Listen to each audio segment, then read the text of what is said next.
Hey, good evening, everyone. This is Jonah Thompson. I'm here talking about the Cub Cadet X21 Enduro series, of course. This one might be some different than what y'all have at home. This one is the fuel injection model. Forget which version this is, but this is the 42-inch deck, non-fabricated, of course. It doesn't have your usual key ignition, of course, and of course this one has the push start like you would have on your typical Nissan cars or trucks or Quest, whatever you want to call them. This one you can get basically any type of snow thrower for it, from the factory to box blades to etc. This one is the single piston top overhead valve, 547cc. This one, the cool thing about this one is you can do up to 12 inches of mowing max, even though the deck only goes up to 4 inches max, of course. And of course I have rear reflectors for this, 2-inch ball hitch right here, but of course I'm missing one of my rear reflectors, of course, which I have to buy another one anyway. Before I go any more details about this specific mower, well, was more of a lawn tractor than a lawn mower, because all the stuff you can get for it is because of the pulley system that's under here. Let me get my phone camera up under here real quick, because of this top right here. I don't know if you can tell or not, but with this you can, with some of these holes right here on the frame itself, you can hook up this level 3 snow blower kit, which does about 5.5–6 feet of snow, which I've seen in other YouTube videos, of course, with just ease. And not just that, it has a 1 bar brush bark on it, which is from the factory set.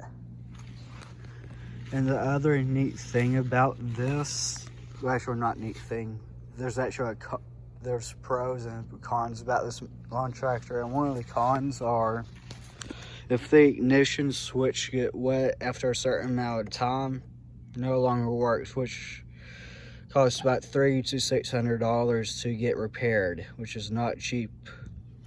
If you live in a small county like I live in, which I'm not going to name, of course, it's pretty hard to find a repair place for small engines, for overhead valve engine, like for my mower. For this type of engine right here, it's pretty hard to find. And is it worth buying this type of lawn tractor? Even though it's a pulley driven belt hydrostatic transmission, actually it is a LT 42-inch electronic fuel injection. Oh my gosh, I just had a down moment in this video. Wow. Which you can get it. It depends what you do with it. If you're using it for off-road mudding, stuff like that, which will wear out the engine twice as quick, including the hydrostatic transmission. Especially if you have a Craftsman YT 3000, which I used to have personally, which I liked it fairly decent. And the thing about that, but let me flip my camera around real quick. About that, it had like basically some of the stuff this has, but the thing was, it didn't have gap forward or reverse on it as that top down there. Instead, it looked like a manual transmission, but it had like forward and reverse basically, and neutral in the middle.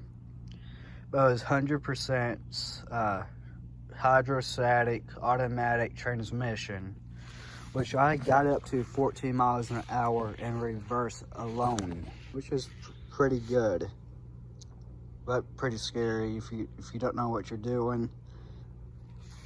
I'm having a dumb moment here. Oh, another thing about this mower, it has LEDs lights compared to your standard bulb-based mower lawn tractor lights. Let me get them flipped on real quick.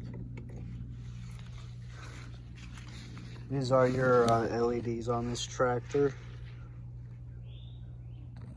Oh, another cool thing about this is, well, they just turned off. When I press the, when I press this here,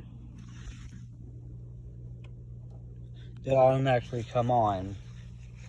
But there's no on and off switch for the lights. Once you turn your mower on, they come on automatically, even if you're during the day or not. Which is after a certain amount of time, which obviously they just turned off with that about 10-12 seconds, which is a good thing, but also it can be a bad thing at the same time, because if you turn off your mower and just sitting there on your chair for like 2 or 3 hours on your phone or goofing off or something, it can run the battery dead pretty quickly on that. And not just that, you can, for this model that I have right here, it has Bluetooth. I wish I had a Bluetooth speaker on it, but it does for the engine. Since this has a electronic fuel injection system, which I'm about to show you, you can monitor basically everything, to the oil, to the filter, to the engine, to the battery, basically everything. Somewhere right in here is the electronic fuel injection system, which is pretty cool though, which gives it more speed. It gives it basically similar to a V-twin. Even though my dad, John Deere E130, is a 22 horsepower V-twin, this is probably like a 20 horsepower single twin. This one rides faster than my dad's, and plus this is louder than my dad's V-twin engine, which his is a Briggs & Stratton. Alright, and this is a completely different type of engine. It's not Briggs & Stratton, I don't think, but I could be wrong though. But this is twice as loud than my dad's, which is pretty cool if you go into like a tractor show or something like that. Shout out to them. Oh, and there's another pro/con on this, which is kind of mixed. If you're having issues with the mower during the winter, which you can't get, for some reason you can't get it to turn over, right here, no choke. There's no choke whatsoever on this at all. And I'm gonna show you what I'm talking about. I'm gonna flip this all the way down real quick, which is the lowest speed possible. That's the lowest. I'll show you what I'm talking about.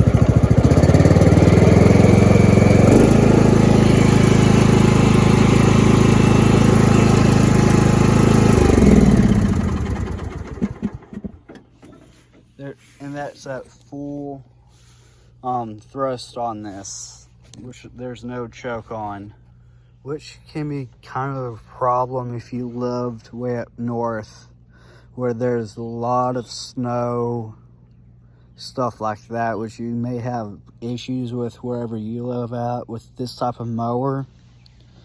But I never lived up north, which I prefer to live down in the south. And I've been a few times. Actually, let me take that back. I've been up north once. First a trip, which I'm not going to mention in this video. And this is about it for this video.